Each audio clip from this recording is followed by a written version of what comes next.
रहे हैं। ये हम सभी के लिए गौरव की बात है कि जिन दो वैक्सीन को इमरजेंसी यूज ऑथराइजेशन दिया गया है वो दोनों ही मेड इन इंडिया है। इतना ही नहीं, 4 और वैक्सीन प्रोग्रेस में है।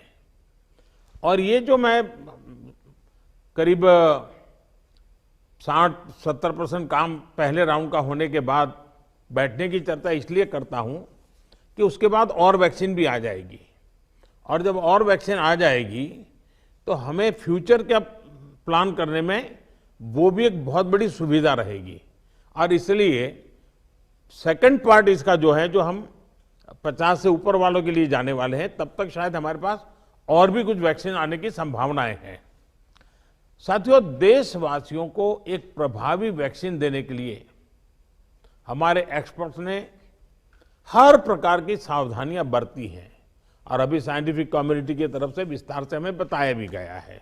और आपको मालूम होगा, मैं इस विषय में जब भी मुख्यमंत्रियों के साथ बात हुई, मैंने हमेशा एक ही जवाब दिया था कि इस विषय में हम जो भी निर्णय करना होगा वो साइंटिफिक कम्युनिटी जो कहेगी वो ही हम करेंगे। साइंटिफिक कम्युनिटी को ही हम फाइनल वर्ड मानेंगे, और हम उसी प्रकार चलते रहे हैं। कई लोग कहते थे, देखिए दुनिया में वैक्सीन आ गई, भारत क्या कर रहा है, भारत सो रहा है, इतने लाख हो गया, इतना हो गया, भारत कुछ, ऐसी भी चिल्लाहट हुई। लेकिन फिर भी हमारा मत था कि ये साइंटिफिक कम्युनिटी और जो इसके लिए जिम्मेवार लोग हैं उनकी तरफ से जब आएगा तभी हमारे लिए उचित होगा, और हम उसी दिशा में चले हैं। बड़ी बात जो मैं दोहराना चाहता हूं कि हमारी दोनों वैक्सीन्स दुनिया की दूसरी वैक्सीन से ज्यादा कॉस्ट इफेक्टिव है।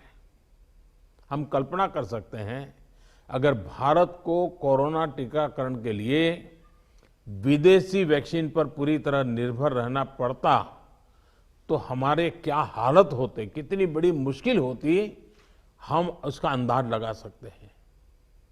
ये वैक्सीन भारत की स्थितियां और परिस्थितियों को देखते हुए निर्मित की गई है।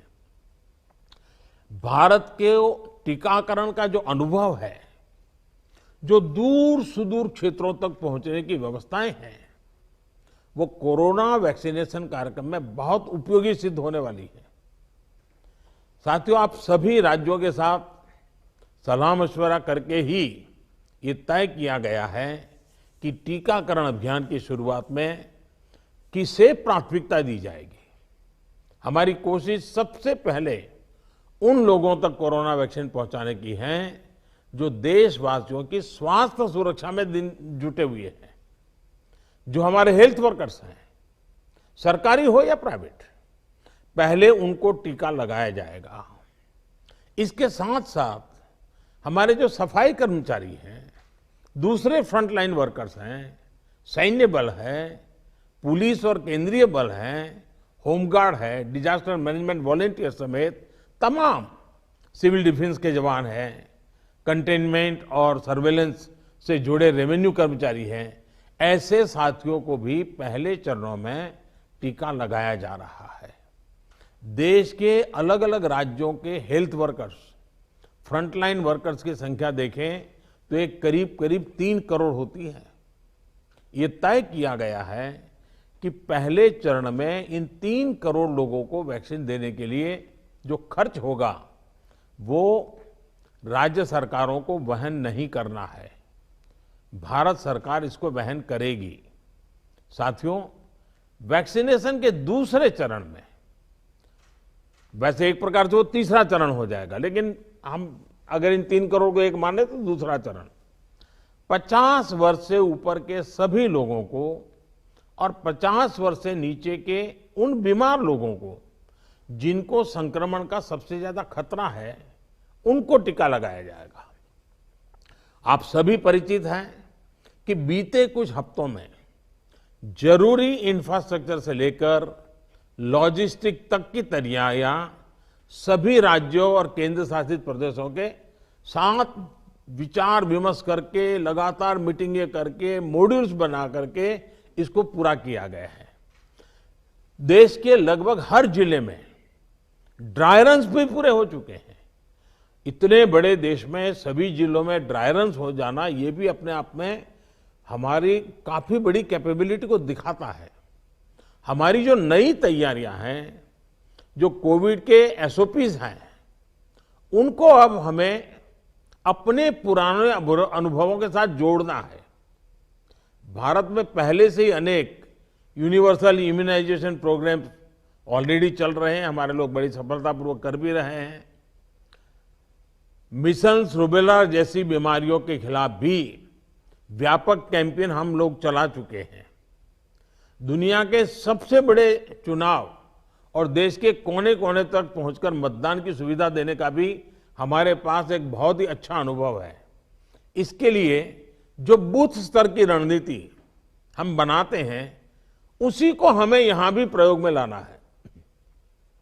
साथियों, इस टीकाकरण अभियान में सबसे अहम उनकी पहचान और मॉनिटरिंग का है जिनको टीका लगाना है।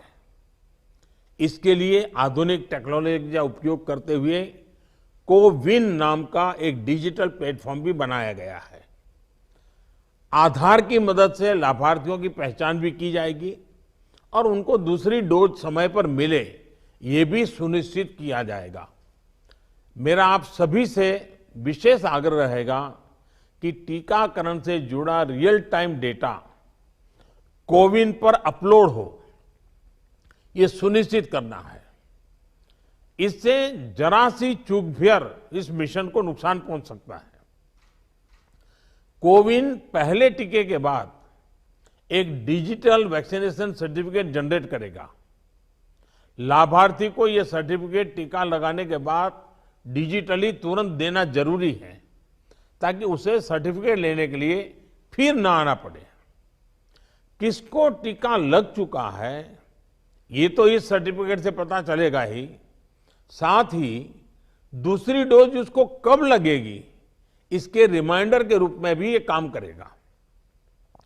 दूसरी डोज के बाद फाइनल सर्टिफिकेट दिया जाएगा। साथियों, भारत जो करने वाला है, उसे दुनिया के अनेक देश फिर फॉलो करेंगे। इसलिए हमारी जिम्मेदारी बहुत ज्यादा है। एक और अहम तथ्य है जिसका हमें ध्यान रखना है। दुनिया के 50 देशों में 3-4 सप्ताह से वैक्सीनेशन का काम चल रहा है। करीब करीब 1 महीना हुआ, लेकिन अब भी करीब करीब 2.5 करोड़ लोग ही वैक्सीन हो पाई है पूरी दुनिया में। उनकी अपनी तैयारियां हैं, उनका अपना अनुभव है, उनका सामर्थ्य है, वो अपने तरीके से कर रहे हैं। लेकिन अब भारत में हमें अगले कुछ महीनों में ही लगभग 30 करोड़ आबादी के टीकाकरण का लक्ष्य हासिल करना है। इस चुनौती का पूर्वानुमान लगाते हुए ही बीते महीनों में भारत ने बहुत व्यापक तैयारियां की हैं। कोरोना की वैक्सीन से अगर किसी को कुछ असहजता होती है, तो उसके लिए भी जरूरी प्रबंध किए गए हैं। यूनिवर्सल इम्यूनाइजेशन प्रोग्राम में पहले से ही इसके लिए एक मैकेनिज्म हमारे पास रहता है। कोरोना टीकाकरण के लिए इसको और मजबूत किया गया है। साथियों, वैक्सीन और टीकाकरण की इन बातों के बीच हमें ये भी याद रखना है कि कोविड से जुड़े जो प्रोटोकॉल हम फॉलो करते आ रहे हैं, उनको इस पूरी प्रक्रिया के दरमियान भी बनाए रखना है। थोड़ा सा भी लूजनेस नुकसान कर सकता है। और यही नहीं, जिनको टीका लगाया जा रहा है, वो भी संक्रमण को रोकने के लिए जो सावधानियां हम लेते रहे हैं, उनको फॉलो करते रहे। ये सुनिश्चित करना ही होगा। एक और बात जिस पर हमें बहुत गंभीरता से काम करना है, हर राज्य, हर केंद्र शासित प्रदेश को ये सुनिश्चित करना होगा कि अफवाहों पर, वैक्सीन से जुड़े अपप्रचार को कोई हवा न मिले।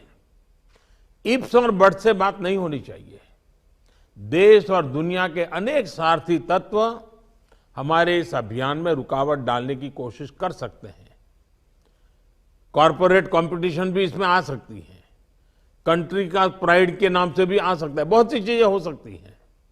ऐसी हर कोशिश को देश के हर नागरिक तक सही जानकारी पहुंचाकर हमें नाकाम करना है। इसके लिए हमें धार्मिक और सामाजिक संस्थाओं, NYK हो, NSS हो, सेल्फ हेल्प ग्रुप्स हो, प्रोफेशनल बॉडीज हो, रोटरी, लायंस क्लब जैसे संस्थाएं हो, रेड क्रॉस जैसी संस्थाएं हो, इन सबको हमने साथ जोड़ना है। जो हमारी रूटीन स्वास्थ्य सेवा है, जो दूसरे टीकाकरण अभियान, वो भी ठीक से चलते रहें, इसका भी हमने ध्यान रखना है। क्योंकि हमें मालूम है कि हम 16 को शुरू कर रहे हैं, लेकिन हमारी 17 को एक रूटीन वैक्सीन का भी डेट है। तो इसलिए हमारा जो रूटीन वैक्सीन का काम चलता है वो भी कहीं डैमेज नहीं होना चाहिए। आखिरी में एक और गंभीर विषय के बारे में आपसे जरूर बात करना चाहता हूं। देश के 9 राज्यों में बर्ड फ्लू की पुष्टि हुई है। ये राज्य हैं केरला, राजस्थान, हिमाचल प्रदेश, गुजरात, हरियाणा, उत्तर प्रदेश, मध्य प्रदेश, दिल्ली और महाराष्ट्र।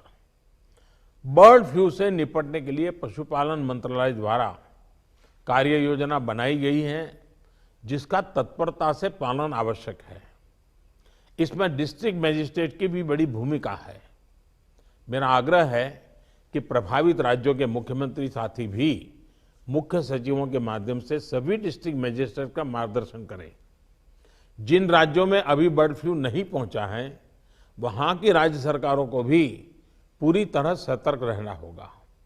हमें सभी राज्यों, स्थानीय प्रशासन को वाटर बॉडीज के आसपास, पक्षी बाजारों में, जू में, पोल्ट्री फार्म इत्यादि पर निरंतर निगरानी रखनी है, ताकि पक्षियों के बीमार होने की जानकारी प्राथमिकता पर मिले। बर्ड फ्लू की जांच के लिए जो लेबोरेटरीज हैं, वहां समय पर सैंपल भेजने सही स्थिति का जल्दी पता लगेगा और स्थानीय प्रशासन भी उतनी ही तेजी से कार्रवाई कर पाएगा। वन विभाग हो, स्वास्थ्य विभाग, पशुपालन विभाग के बीच जितना अधिक कोऑर्डिनेशन होगा, उतनी ही तेजी से हम बर्ड फ्लू के नियंत्रण में सफल होंगे। बर्ड फ्लू को लेकर लोगों में अफवाहें न फैलें, इसे भी हमें देखना होगा। मुझे पूरा विश्वास है कि हमारे एकजुट प्रयास हर चुनौती से देश को बाहर निकालेगा। मैं फिर एक बार आप सबका बहुत आभारी हूं और 60% काम होने के बाद हम दोबारा एक बार बैठ करके रिव्यू करेंगे। उस समय जरा विस्तार से भी बात करेंगे और तब तक कुछ नई वैक्सीन आ जाए तो उसको भी हम संज्ञान में लेकर के आगे की अपनी रणनीति बनाएंगे। बहुत बहुत धन्यवाद आप सबका।